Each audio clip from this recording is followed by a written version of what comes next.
Brian and I typically look for games that play at two players, obviously, and play best at two players. However, that doesn't really stop us from noticing or wanting to look at games that play great with families.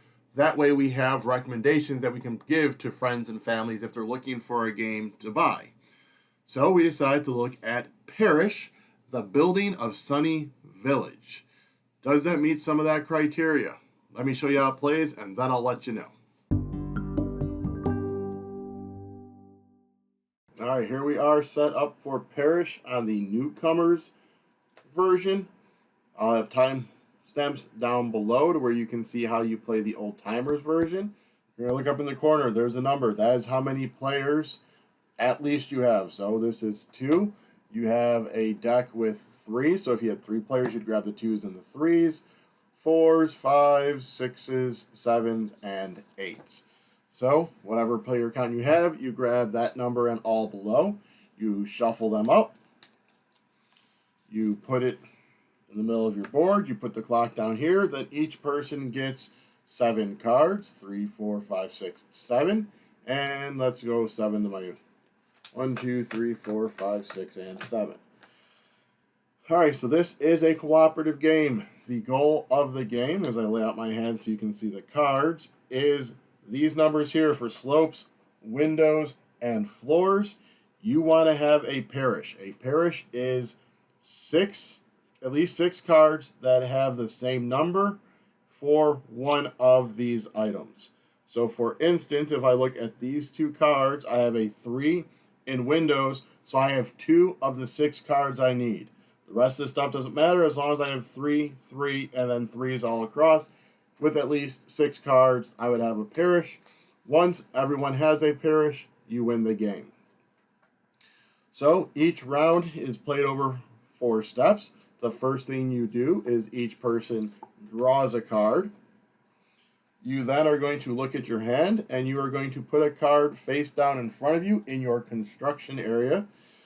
So these cards have various different things. Let me walk you through the cards. So these are your basic cards that have your windows, slopes, and floors. And then it might have some animals or fruit. That is, or produce, that is used in the Old Timers. So if you watch that, you'll see what those are used for.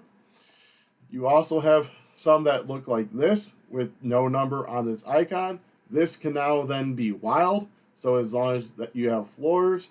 So if I look, that could be a 1 floor with that. This card will allow you to switch this card with a card from your neighbor's built zone. So if this is in my hand, I can be like, I want that card, so I play this, and I take a card from their built zone and put it in my hand. If it gets put in your built zone, its power becomes null and void and can't be used. This is your project card. It can be wild in any position. So this combined with these 2 4s, I now have half a Pairish because that's wild.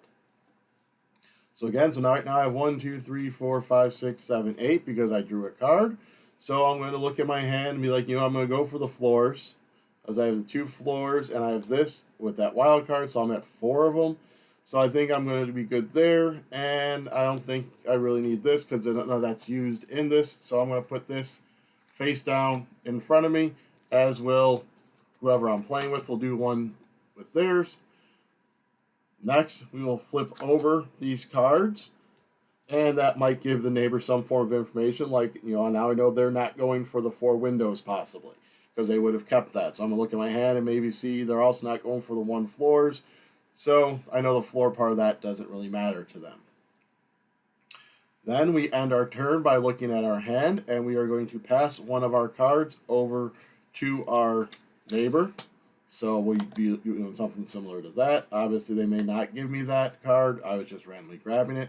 So now I'm going to look, and alrighty. So now I have 5. 1, 2, 3, 4, 5. So if I get 1 more of these or 1 more 4, some kind of floor look like that, then I'll have a Pairish. Communication in this game is somewhat limited. You can't be like, I'm going for 4 on floors. But if I give them a card, they could be like, what, I really wasn't happy with that. Maybe give me something a little bit better. You can be vague, but you can't give exact information. You are going to play again until everyone has a parish, and however many cards are laid out in front of you in your build zone is how many rounds it took you. So that is the newcomers mode. Let me get set up for the old timers mode, and I'll explain that one to you next. Alright, so now we are set up for the old timers mode. Setup is fairly similar. You are again going to create the deck for the player count. So you're going to put that face down. Each person gets 7 cards. The difference here, however, is you have the gold out on the board, and then you are going to draw one of these Mayor Task cards. And that is going to set what you need to do for the game. Next, each player is going to choose one of these tokens that represents the animal or the produce. So let's say I grab the cow and my partner grabs the strawberry. We set these aside, the rest of these, like so. Then we're going to flip these over to this side because that denotes we do not have a parish yet. When we have a parish, we can flip it over. You are then going to play the rounds the same way, drawing a card, putting a card face down in front of you, flipping it over, and then passing a card to your partner, or partners if you're playing more than 2. The difference in old timers mode is you have a set goal you need to do. So in instance for this card, you need to have completed, you both have a parish, and have the coins necessary within 7 rounds. You are going to need 7 coins per player, but that is totaled between everyone, not each person specifically needing 7. But in a 2-player game, we total up all of our coins, and as long as it's 14, then we would win. You get coins from a couple of different ways. You get coins from base down here on the bottom. There are different requirements and ways of getting the coins for there, and those are covered in the rule book with all the different possibilities. The other way you get it will be having these animals, so in this instance the cows, in your hand or in front of you. So with this card in front of me, there's a cow, I would be getting a coin. So if you really wish to, you could grab the coin now, or you can wait until the end of the game after you have all of your cards played out to collect all of your coins and see if you have accomplished that task. But again, once you get your parish, you can flip it over to denote to everyone else that you have completed your parish. So to give an example of what these cards give you points for, is this is going to be 1 point basically per card that looks like this. It is considered a construction card because it doesn't have any of the house built on it.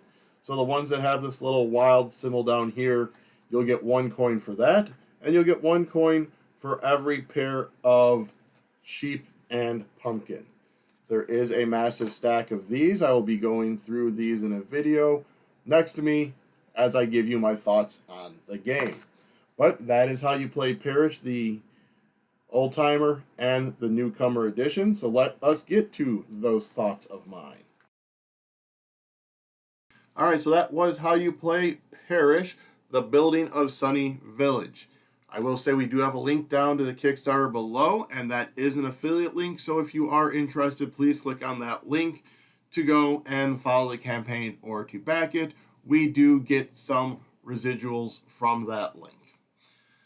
That being said, here are my thoughts on Pairish. To me, this is a really light game. If you're going in for a game huge on depth and strategy, this is not going to be it. This is going to be the perfect filler. This is one that you can throw on the table, deal everyone their cards, and they're kind of playing, and you can easily just have a conversation. Obviously not about the cards, because that breaks the rules, but it's one that you can do as a very social game as you're kind of playing, just kind of seeing how everyone's day is. Get caught up on the week before you start going to that massive game that's going to really make your brain burn and not be able to focus and talk with your buddies. But this is one that is going to be able to fill that role. It's also the one that can fill the role of playing with small children. That helps them recognize like set collection or optimizing different plays like that and utilizing those tools that can help build to play in different games or even to step up into the old-timer mode of this specific game. Brian and I, we flew through the 2-player one. It is a little bit luck of the draw, but you can give those little information. Or if you know that someone has that trade card and what they're going for, you can make sure it's out there. And that's even the way you can give information. So there are little subtleties that you can do to kind of convey the information you need without saying it by taking certain cards and using those terms. And then for the old timer mode, some of those do get tricky. As you've seen as they've been scrolling by, there is a ton of different ones. Some of them give you coins.